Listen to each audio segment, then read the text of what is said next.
Hey everyone, welcome back to the channel. In today's video, I'm going to show you how to crop images into circle in Photopea.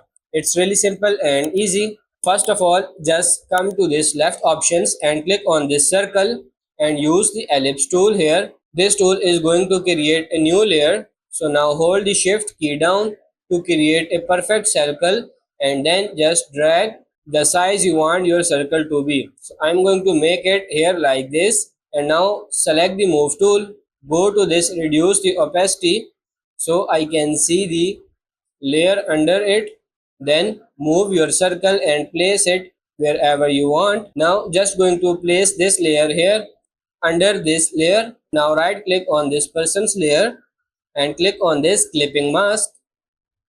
This will clip the layer here according to the bottom layer to the circle layer. And now the reason this person is not appearing well, this is because it's taking the opacity here of the layer bottom it, since we reduce the layer of the circle. So just need to increase the opacity to back, and as you can see now this is the result.